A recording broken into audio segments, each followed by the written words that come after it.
Hello, everybody, and thank you for joining me today. It's Allan Laboucan with the Rocks and Stocks News Show. Recently, Kirkland Lake Discoveries Corp has caught my attention, and they put out some news of a drilling update. And today I have Stefan Sklepowicz. Whoa! Got it right this time, or close to right as I can get, Stefan. Thanks for joining us to talk about the news you had out. No problem, Alan. Again, it's my pleasure to be here. I'm really happy to talk with you and get in front of your audience. Well, I like to focus on the rocks. 32 years of experience in exploration has kind of taught me what to look for. And what I see on your project is a really massive block of rock there called Winnie Pluton. And surrounding that at the contact of other rocks is a huge anomaly. And geophysical anomalies, they can either be geofantasy or magic.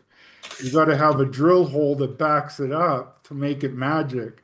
Otherwise, it's just fantasy. And that's what you guys are doing. You're hitting sulfides in massive sulfides, semi-massive, disseminated sulfides in your early drilling of this massive target. Yeah, it's a lot of fun. It's a really fun place to be after being in the dredges of a junior Explorco for so long to have some amazing success. It's a lot of fun. In this business, sometimes it takes a long time to be an overnight success story, Stefan. Very true. Very, very true. But yeah, like that's what every time I see this big package of rock there and the geophysics all surrounding the contact, and then you're seeing sulfides in the drill hole, that's got to get your whole team excited. Yeah, it's really funny because Denis and I had these conversations. Denis, our chairman, we had these conversations as soon as we got our soils back. So our soils came back showing these anomalies, because geochemistry doesn't lie. There's no fantasy from that regard. No, Soils can move a little bit here or there, but you don't get trends of soils that are fake. You can get fake geophysical anomalies, and like you said, unless you put the truth machine to it, then it doesn't matter. yeah. And so the fact that we had these clusters of pathfinder minerals showing intrusion related mineralization, and that hadn't been explored in that area whatsoever. That was the first thing we saw. We was like, well, this giant pluton, you know could have that brought in these fluids, could that brought in this mineralization? And so that was the theory we started chasing back in September, October last year after our soils came in. And that's led us to this point, and it's the good steps, the proper geochemical work, proper geology. It's what's led us here to be able to actually explore this. But we think that, yeah, that entire Pluton has potential for mineralization. We've shown it in one spot, but the geochemistry is showing us the same thing around the Pluton. So Huh. I agree with you. I think we're on to something really big here. So is it the possibility that the Pluton and the country rock is where the fluids could come up easily as a path of least resistance? Or is it the possibility that the Pluton itself brought those fluids up and they used that contact as a path of least resistance? Which, Yeah, it's hard to say exactly. And again, because we're such early stages, we don't know entirely. It could be that it drew the fluids out of those country rocks, and oh, because they're the Blake River group, they're full of good mineralization, and it concentrated it into those fluids when it came up. And if you think of that boiling effect of the Pluton, it just kept pulling in those fluids more and more. right. Or it could have been a mineralizing Pluton that it came in with those fluids. Based off of what we've seen in the Pluton to the north, it's not a mineralized body, Hmm. but more so the contacts. But the the drilling that we just did where we intersected there was a magnetic low that came out when we did our survey that hadn't been seen before because everything was so broad. And when we did the drone geophysics, all of a sudden this magnetic low surrounded by syenite that we knew had been mapped, and there's this magnetic low. And so we went into it being like, okay, well, this could be a reduced center in that could be a mineralized body within the syenite, or it could be a wrap of the mafic volcanics. So the mafic volcanics could have gone up and around, and we're like, okay, either way, that's positive. Both of those situations are good. And when we drilled it, it was just meters and meters and meters of this altered syenite with quartz veining. Huh. And so it's gorgeous rock, highly altered, and the quartz veins sometimes have sulfides, sometimes they don't, but they're this smoky gray. And that to me means like, it could be mineralized throughout there. And the only way to tell is going to be from geochemistry, obviously. Right. So that was the one that I'm actually like really intrigued by, because it changes it from that one story of the mineralizing fluids and the contact to it being a mineralized intrusion event, which then Opens that whole Pluton up. bingo, Wow. bingo. And it's Wow. never been explored that way. It's only ever Now, been looked at as have you been able to get from the Pluton back towards the contact? we've only gone from the contact to the Pluton so Pluton, far. right, right. And so again, it's such an early stage that there's so much to unpick. And the geochemistry is going to be one of the biggest tools that allows us to actually unpick Vector, things. right. Exactly. Because what we'll see different pathfinder minerals, whether it be, your tellurium or your bismuth or other alteration signatures, and it will actually show us, okay, so it's higher here and Moving, lower here, go right. over there. And as much as there's magnetite that's in a lot of the drill core, Yeah. and so And like you that were gives you getting a mag spike, exactly, but right? there's a lot of But it. you're And associated with mineralization, so that's a good geophysical marker there to help you vector and see exactly. what's there. Yeah. Exactly. The signal is blown out a little bit because there's phases of it. So you can get magnetite here and then here and then here. Yeah. And so it's a high. So it's not this perfect vectoring tool that we had hoped it was going to be, where you could be like, yeah, just drill on this edge and you have it for sure. Right. Because it's not just in one spot, it's throughout as well. And some of the spots we're getting is just massive magnetite that's an extremely strong signal, and it Yeah. can wash some of the other smaller signals that are still And associated with what is the mineralization. relationship? Have you seen that the magnetite comes with massive sulfides disseminated? Is I there any kind of association there that, because what I'm getting at is if you get mag highs all over the place and you know there's semi-massive sulfides or massive sulfides associated with that in close proximity, then you got a great tool there I to I was target. trying to grab one of my I have my tickle trunk beside me with all the core in it, the Yeah, all my show core, yeah, and there's one that has its magnetite yeah. on the tip of that piece, and then pyrite throughout the entire thing, massive pyrite, chalcopyrite, and then massive pyrite continue through the whole chunk. So Wow. it's definitely associated with the massive sulfides. Yeah. It's just a matter of, if it's in that one particular spot and it's showing up, but we also have it disseminated throughout the rock, it And can throw off that vectoring. And so they're naturally magnetic rocks, in both the syenite and the mafic units, and so you yeah. do get some elevated signatures there too, and that's why there's so much magnetite in the system, because it pulled it from both of those sources. So we do get it in higher amounts within the sulfides, where like I'm saying, it's massive.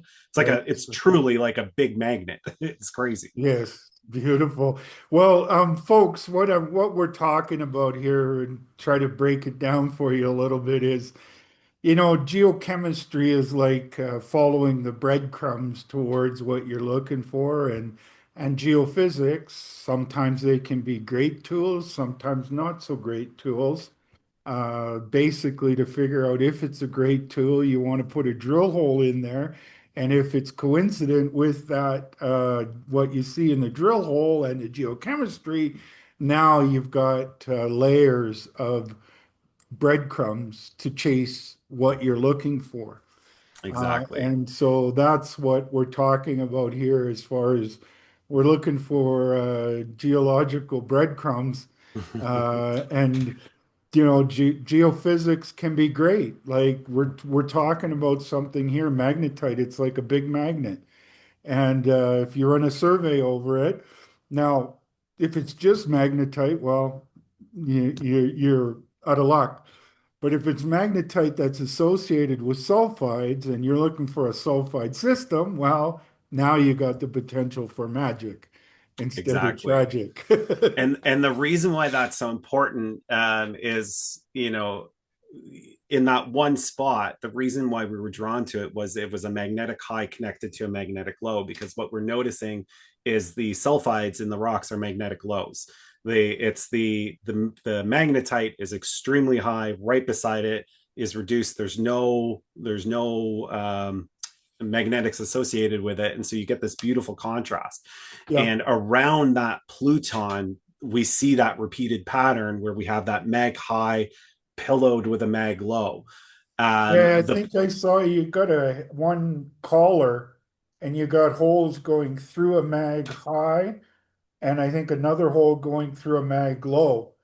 And exactly. I thought you were trying to get through the mag low to the mag high on the other side. We Uh, were, we were the, and that's the thing, is that geophysics isn't perfect. So you attempt that, and when you're setting up your holes, that's the intention behind them. And then realistically, what will tell us is it's again, it comes back to the geochemistry. We can look at the rocks and we can see the things, but once we get an explainer from very specific minerals, that will tell us why that was more of a magnetic low, or why it was more of a magnetic high, is once we can actually see what's in those rocks and what would indicate, why there was that change. so you've kind of got an evolving theory here because it was originally thought that the VMS was the mineralizing system.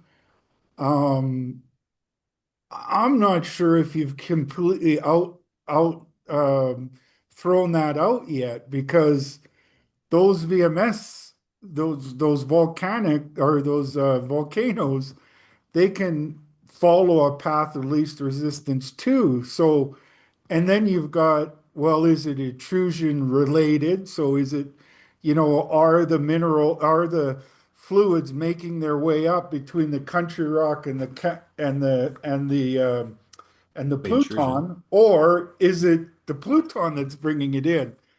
Yeah. And All of the best part is, Alan, all could of be those all of things are the above. good. Yeah, it could be you all of know, the above. exactly. And that's the beauty of it being as early as it is that it is evolving, and we don't know how big it is yet. What we do know is that it's highly prospective across this entire area, and I don't know any other company that can say they have 17 kilometers of prospective ground that's untested in the Abitibi. That's the No.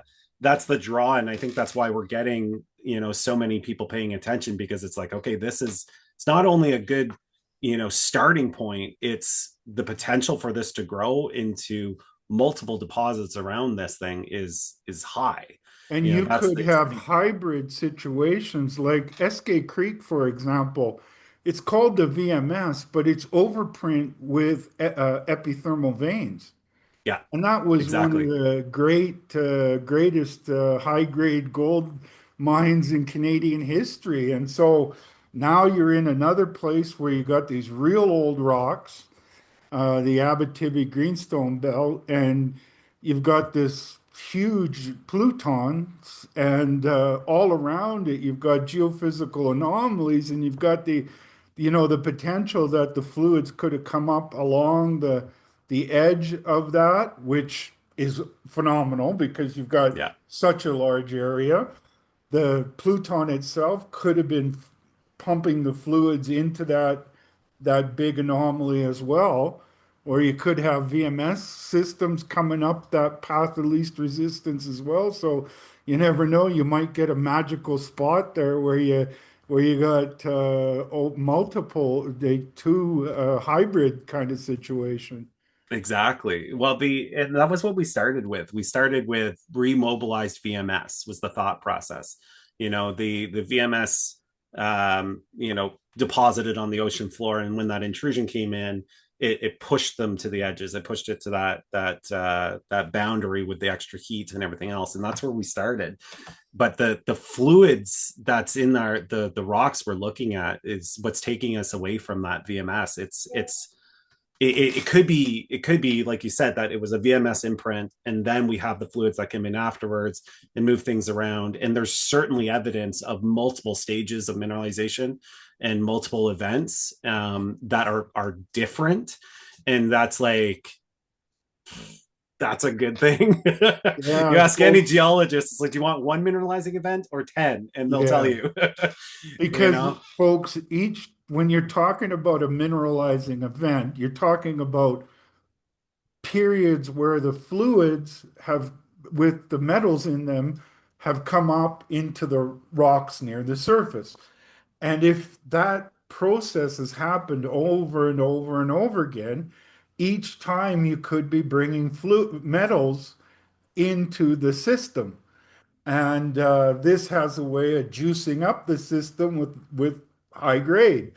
And that's what you kind of want in these systems. You want that event or that boiling event to have been multi-phased over a long period of time. And what Stefan is talking about there with the geochemistry, that of the and the alteration, that's what it's telling you has happened, yeah, right? exactly, to a T, to a T.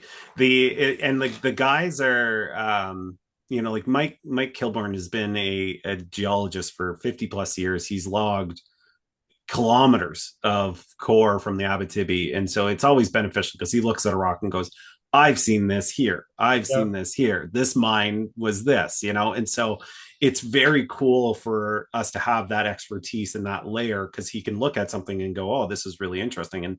And what he was the one that was responsible for our last hole, where we were always going into the Pluton. So we're trying to cross that contact, and he said, we're collaring in mineralization, we're collaring in massive sulfides. Let's turn this thing around and let's go deeper, let's see what's happening down there. And so sure enough, the last four holes were set up for 100-meter holes, kind of working through getting an understanding of that shape of what's Yeah. happening with that mineralization. And so he was like, you know what, let's see, because I think this is going the other way. I think it's Yeah, going because along the one of your contact. holes has a drill trace that's not. So, folks, when you're looking at a collar and then you see a long drill trace, that means that they've gone down at an angle and it's reaching over quite a distance. But if you see a short trace, it doesn't mean that it's a short hole. It means that it's going down at a steeper angle. Exactly. Okay. And so you're trying to go down instead of outward with an angled hole.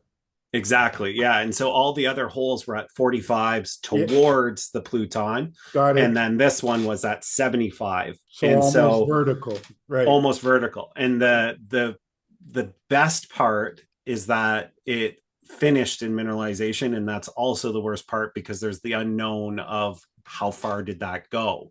And so I don't know if you'll be able to That's not a problem to me. I don't know if you'll be able to see this, Oh but yeah, look at all the sulfides. that's what we ended in, Allan. So it absolutely killed me that, that system is starting to look juicier as we're going down, and So why did you stop? so the drill pad, we were behind in our logging, and so they were just sending us pictures from the drill, and it looked Yeah. like mud. So Oh, it if when they from the picture it looked like mud, they didn't say it was sulfides, and so Mike made the call and said, "Okay, that's good. We'll take a look at them when they get but back then here." once you clean it off and you put some, you can see the sulfides are Yeah, just popping out of that thing. Well, it's that's it's great. it's That's exciting. It's very positive, but at the same time, you want to like that's all I want to know now is what else is there? How far does that go? Because like I said, it looks like what it's was the getting length of juicier. the hole?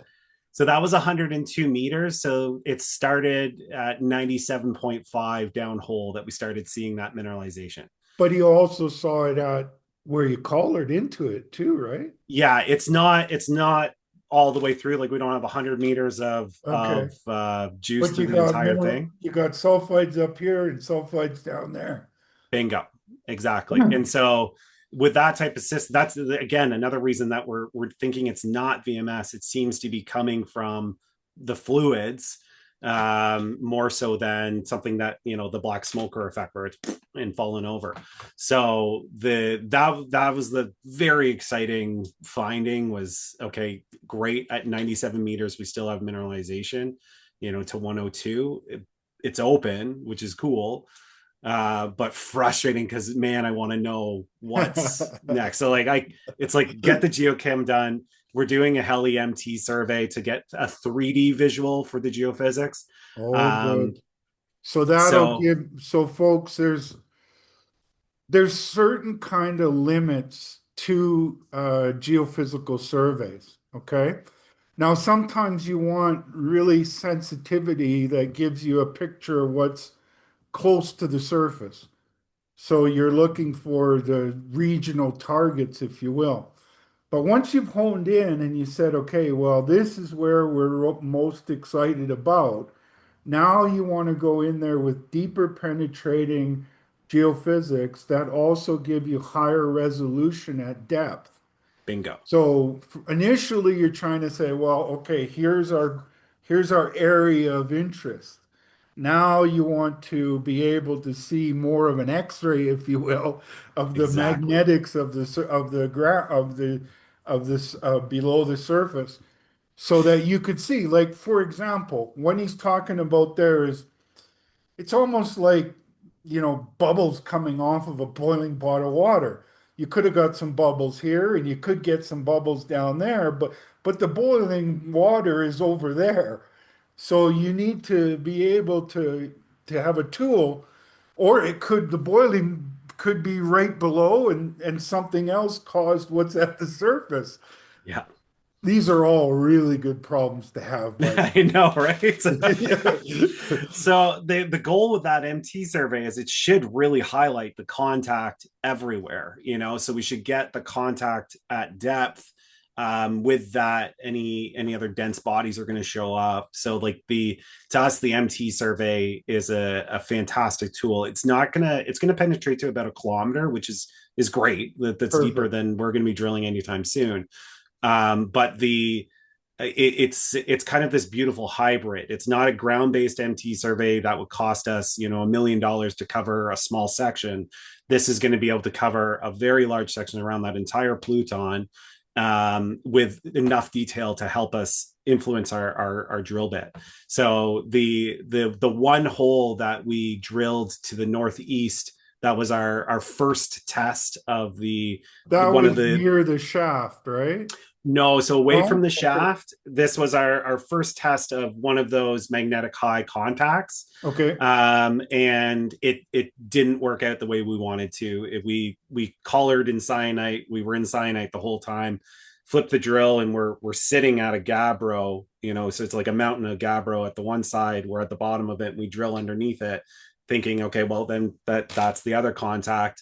And it was cyanite as well. So that tells us that even though we think that there's something there from the both the geochemistry and the geophysics those magnetic highs are showing, we need more. We need a 3D understanding Right. of what's going on. So if we can get a kilometer of depth of understanding, then that's going to tell us a lot, and it will help us to vector in on all of those targets around it a Right. lot better. So So, part of what a big anomaly, folks, can be a really good thing or it can be a challenging thing because you got to prioritize. You can't just drill a fence of holes around a 17 kilometer area and do hole after hole after hole. So um hey, if I prior had a limitless budget, Alan, I ah, could drill a fence around this yeah, yeah, entire thing. yeah. I don't Nobody think my has that. investors would be happy about Yeah, that, but exactly. So you use, when you part of the trick with geophysics is not only that you're trying to confirm with a drill hole, you're also trying to tell you what geophysical technique is working yeah, to help you target your mineralization. And so I mean, we know for sure there's mineralization there because you're seeing disseminated sulfides, massive sulfides, and semi-massive sulfides. So now the trick is you've got this huge target area. Where do you focus in to where you can see volume of a deposit? But to get to where you are right now on such a huge target it's really impressive. thank you. Companies, like I was earlier talking about Eskay Creek, it took 109 holes to hit the discovery hole. Folks, most companies these days would not be drilling 109 holes. They would have walked at about 20, if you're lucky. Exactly. And so you would have walked away from one of the greatest gold mines in history. These guys are hitting sulfides in their earliest drilling into the system. Now it's a matter of vectoring into where the juices are the best. Yeah, it's pretty darn cool. Like I feel very lucky that we're in this situation. The hard work that our team did to bring us to this point is obviously, what led us down this pathway. Yeah. But you're right in that we still have our 100 holes to find the mother lode, right? Like we don't consider what we've done yet to be the discovery. We're on to something. We Yes. know that it's building. Yes. There was known mineralization there at surface and in previous iterations. So that for us is, we didn't know it was going to be west. We didn't know it was going to be closer to the intrusion, and that's where we've definitely expanded and grown for sure. But it's the way we're looking at it is so different than anybody's ever Exactly. explored it, and Exactly. that's the thing is if You're we coming can. in there with a. Here's another thing, folks. I try to give lessons where I can from what I've learned. In projects, Newmont did a study that it's the seventh company that goes on a project and finds the mine. Okay. And so what that's telling you is it wasn't that the six before didn't do good work. They probably are a good reason why the seventh guy had the success. But Exactly. the seventh guy came in there with a new set of eyes and he took all the data from before and said, "Oh wow, here's I think you're going to unlock that puzzle." And you guys are doing what you're taking what was done before you and looking at it with fresh eyes and seeing sulfides in the drill hole in a very big target area. Like You it's a got it. massive target area, folks. Yeah, it's interesting too because the lens that you're putting on when you're looking at the rocks changes everything. You know the um, the geologists that log some of the core in the area, and I'm not talking right at the shaft, but surrounding area, they mention chert a lot of the times.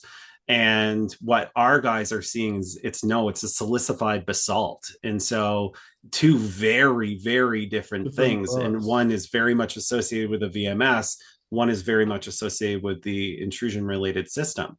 And so, we're starting to look now in that surrounding area where they've had zinc and copper showings, on the peripheries all around it, but they had logged it as, a chert layer.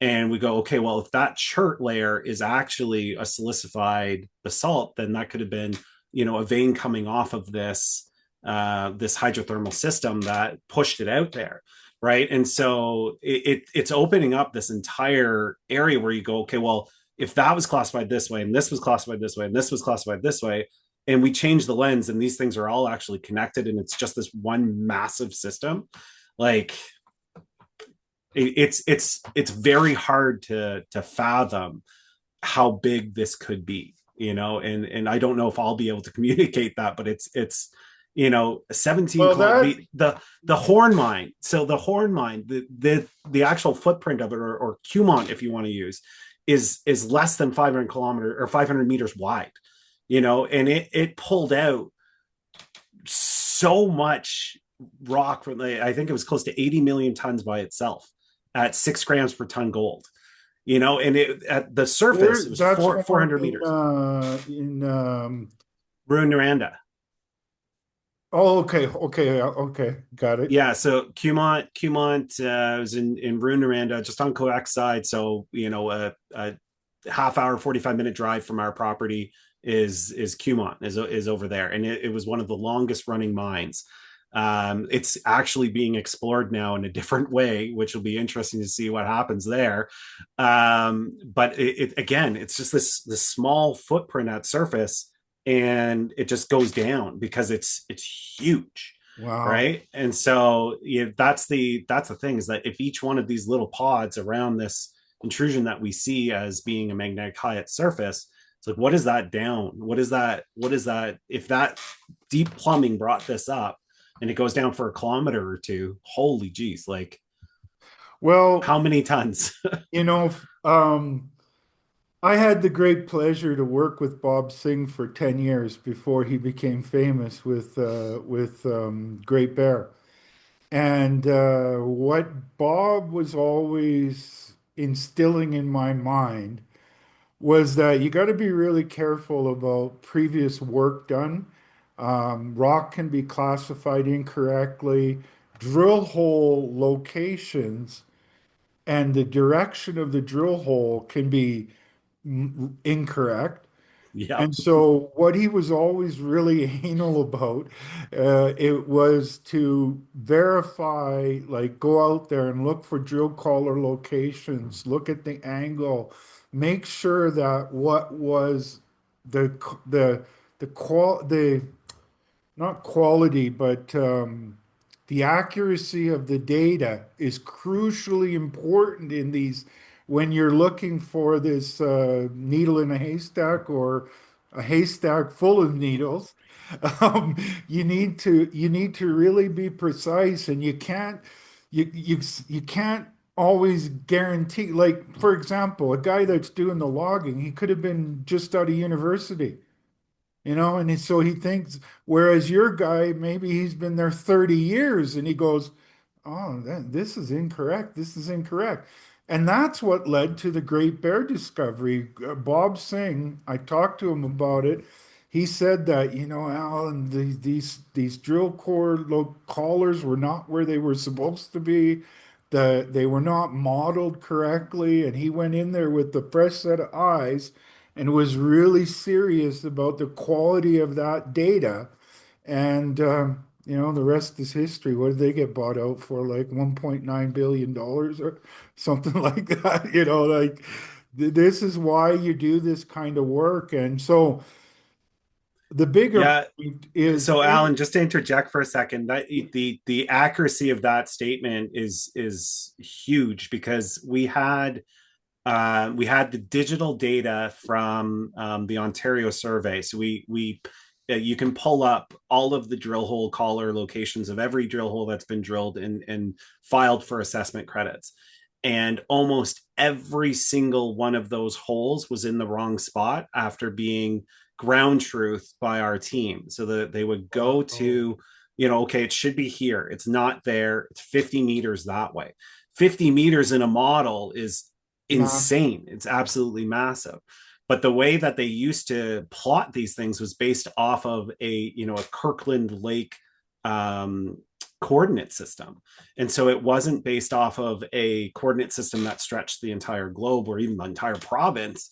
It was okay, so it's 5 degrees west or whatever it may be, the coordinate system they would use, but it was set up based off of Kirkland Lakes, coordinates. Yeah. And so getting out there and actually finding the drill hole, getting a GPS coordinate of it, taking a reading of the dip and azimuth of the drill hole, then we bring it into the model. And it's funny because we kept looking at it and I was like, why didn't they drill over here?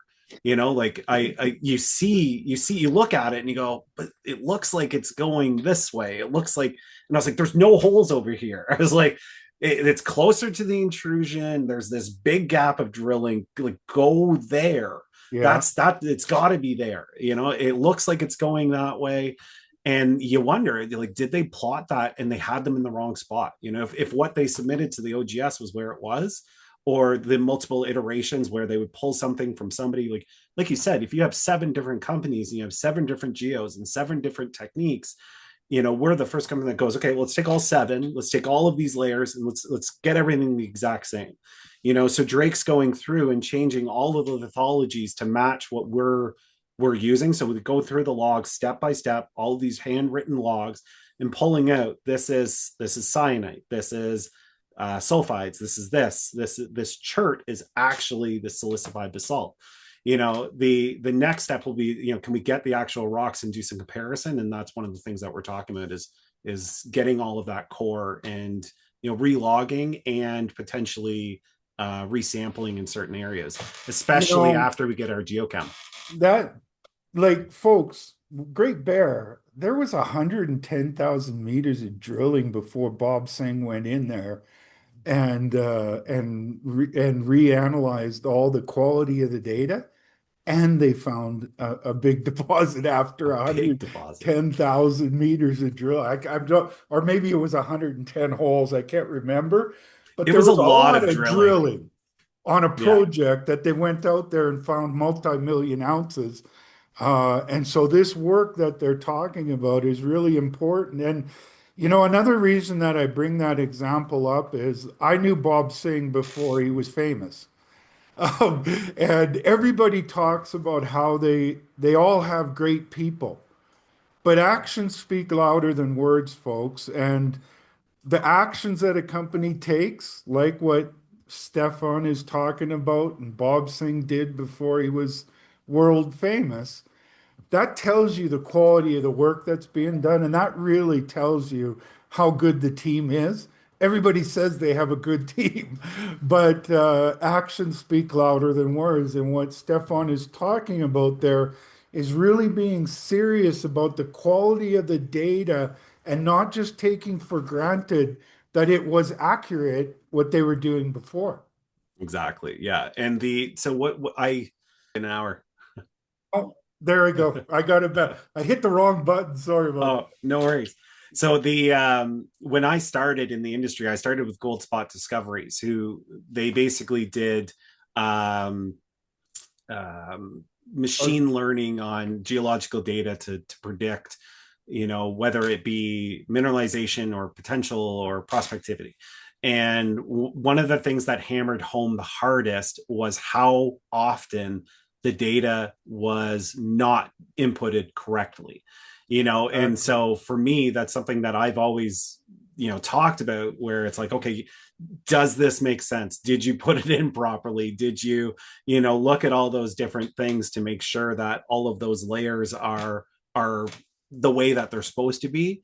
And the number of times where across a company you see, or across a project you see stuff where it's like, oh, actually that shifted in the Excel file when they were copy and pasting, and you put those into the right spot and all of a sudden you're like, well, that makes more sense. So Well, in a big picture sense about our industry, this is what you just said, and this example of Bob Singh. We've all heard the statistics of, 1,000 anomalies, they turn into one mine or 2,000, whatever the number is.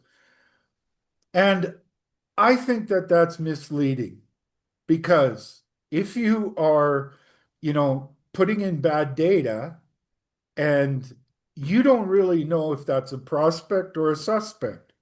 Yeah. You don't know if that prospect has actually been drilled like it should. So is it really 1 to 3,000 anomalies that turned into a mine, or is it closer to maybe 500 if you have a quality of data um, uh, is accurate? So, Exactly. you know, I'm not saying that finding mines is easy, folks, but you can't. Sometimes I think that statistic is very, very misleading because over my career, I've seen the exact same thing multiple times that the quality of the data is not very good. So, was that anomaly ever really drilled? Exactly. Did they just misinterpret that data because it was inputted incorrectly? Yeah, Yeah, like really. the number of times we can go back to previous operators, previous data, and then reincorporate it. That's why it's the seventh company that's making the discovery, right? Exactly. It's not necessarily that all of a sudden a new technology emerged and we can then capitalize on it. Sometimes it's just taking all of those layers and reinterpreting it, putting it into the same lens, and then finding the alignments that go there. Well, Stefan, I really appreciate this part of the talk because what I have always tried to do with my work is to educate my audience who are not geologists of how to look at this business and what, your investor in the business, you got to understand these things because it can make you a more powerful investor. So I really appreciate that. And the context of how that applies to what you guys are doing. But getting back to the big picture with your project, I wanted to ask you about this Pluton. Have there been any sampling in that? Like, what's work's been done, or did they just Minimal. dismiss it? It's just been dismissed. I still remember it was one of the first weeks that I came into the project, and it stands out as being anomalous in that you look at the geology map and you have this big pink blob on that side, and you can't help but think, okay, so that's a pluton that would have brought in fluids, there would have been heat with that. And so I remember talking to one of the geos and going, is there anything interesting about that? Like, that's a big pluton. And oh no, that's a tombstone granite. And so it's always been written off as just being this, oh, this is granite, don't worry about that. Whereas, once you dive in a little deeper, you go, actually, it might be at surface in that one point where you stepped on it and looked at it at tombstone granite. Guess what? Everywhere else around it and where it's making those contacts are highly interesting. So I can't say for certain, Allan, that's been tested properly in the actual Pluton. The I think the MT survey is going to help us to see glimpse underneath the surface a little bit better from that regard too, to go, okay, what's um the disposition of this, is it one big solid base and it kind of spreads out everywhere? Because a lot of time these plutons, you think it's just this beautiful pop up like this, but it's actually it's going up like this and spreading everywhere else. They, again, we've talked about this before, but that toothpaste coming up the earth, it picks any crack and just goes where the least resistance is. And so that pluton could actually be spread out underneath and it boiled up underneath all of those rocks too. We don't know that yet. And that's where that MT survey is going to tell us, because there's again, over on the Quebec side with Laurent, there's a pluton that comes up and then it spreads very widely, and a lot of mineralization was associated with that. Huh. And so again, early innings, but the potential is huge. So you're looking at it and you see what's on the surface, and it could be a cylinder or it could be like a bell-shaped thing that kind of goes like this. You don't really Exactly. know what that has underneath and how that's affected what is at that, what looks like the contact, who knows, that contact may spread out and you don't, Exactly, right. And right, that's the thing, is we don't know yet. There's just a lot of unknowns, a lot of opportunities that are coming with it. But like there was a gravity survey that was done by the Ontario Geological Survey, wide spacing. But if you have the ability to look it up online, it's not something that we reference, but it underneath that area, it's just this massive anomaly, like huge, to the right, point where it doesn't make any sense for from an exploration standpoint, because it's too kilometers big. wide, Yeah. and you're like, well, there's something dense in there, and so you associate it with So the was Pluton, that but it gravity? Did you say that was gravity or is was, gravity. okay, okay. Yeah, so if you go OGS gravity survey, it will take you in. There's beautiful maps online that you can play around and put layers on and off. But that was one that it caught my eye, and you just go like, okay, what like magnetite would definitely have a denser body from that regard. If there's more to it, I want to know.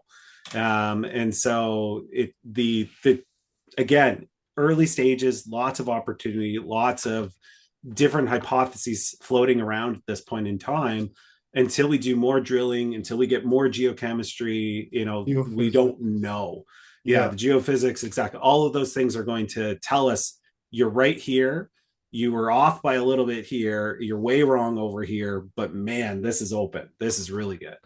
So it's just a matter of time. Wow. Well, lots of you guys are going to have a lot of news flow going forward, I would imagine, Stefan.